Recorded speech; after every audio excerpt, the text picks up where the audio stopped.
这个4岁的女孩用自己打满石膏的手挖着妈妈坟头上的土。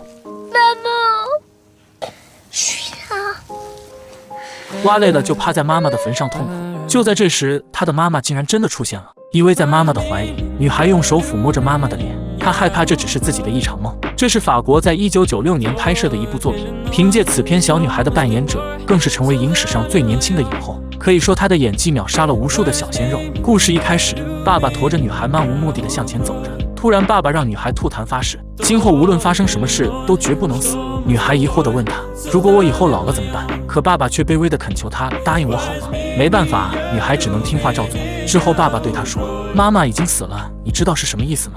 女孩说知道。妈妈坐着魔杖飞走了。或许她还不能明白死亡真正的意义，但她知道这是一件让她伤心的事情。然后女孩向地上吐了口水，她哭着恳求爸爸不要死，不要离开自己，还安慰着爸爸不要难过。可为了生活，爸爸要去外地打工，只能把她留在妹妹家抚养。临走的时候，她紧紧地抱住汽车的后视镜。为了安慰女孩，爸爸给了她一块手表，说指针的滴答声就代表她的心跳。但她还是对妈妈的死无法释怀。这天，女孩对表姐和表弟说，昨晚她看到了妈妈。她说妈妈住在天上不同颜色的城堡中，自己晚上会和妈妈住在那里，只有白天才会回来。不过表姐和表弟却觉得女孩是在撒谎。可第二天的晚上，她没有再梦到妈妈。女孩找到小姨，问她妈妈为什么没来。小姨对她说，妈妈也需要休息，不能每晚都来看她。为了不错过和妈妈见面的机会，女孩总是拒绝其他小朋友的邀请，这让她变得越来越孤僻。不一会，爸爸找到了女孩，还对她说不要再等了，妈妈真的不会再回来了，并让她回到现实的世界里。接下来的日子里，女孩确实有了变化。她变得不再孤僻，开始慢慢接受其他的伙伴。这天在学校里，一个同学对她说，如果能成为上帝的女儿，就能做到任何想做的事情，但前提是必须经过上帝的重重考验。第一重考验是跳过岩浆，证明你有正面面对困难的勇气。第二就是每天要真诚地向上帝祈祷。在同学的帮助下，女孩很快就完成了考验。夜里，她便迫不及待地来到了教堂。她恳请上帝能让她和妈妈说句话，但无论她怎么努力，都没能得到上帝的回应。第二天，她和老师请假，说自己头晕。可回到房间后，她又开始对着墙祈祷。Moi, ça va. J'attends son lit. Comme ça, c'est trop secret. Personne ne verra.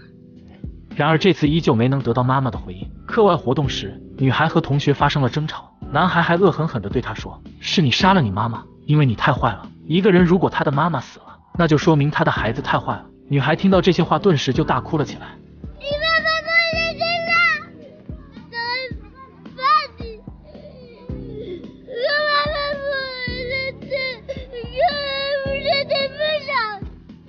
说完，她就一个人趴在秋千上，回忆着男孩说的那些话。这一刻，她相信了同学对她说的话。夜里，女孩找到表弟，希望他杀了自己。表弟问她为什么，她说是因为我很坏，所以害死了我的妈妈。而表弟则安慰她说，你很善良，并且把自己最喜欢的蝙蝠侠送给了女孩。第二天，女孩对表姐说，妈妈出现在了她的梦里，在梦里妈妈拥抱了女孩，还说她像糖果一样香。说完还让表姐闻了闻自己的头发，可表姐却什么都没有闻到。之后，女孩背着书包在学校里逃了出去，沿着山里的小路走了很久，终于来到了妈妈的墓地，倚在墓碑上等待着妈妈的出现。可时间一点点的过去，却始终都没看到妈妈的身影。伤心的她用自己稚嫩的小手扒开妈妈坟上的土，一边哭泣一边还说着妈妈，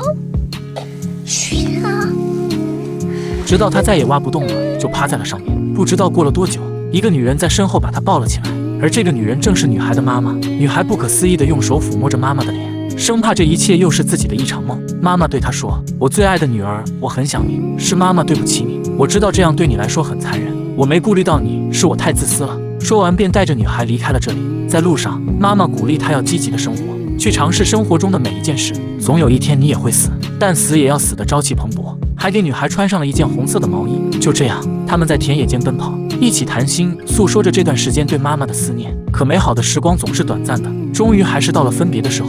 女孩问他 Tu vas rester avec moi. Mais non, je suis morte, moi. Et puis maintenant?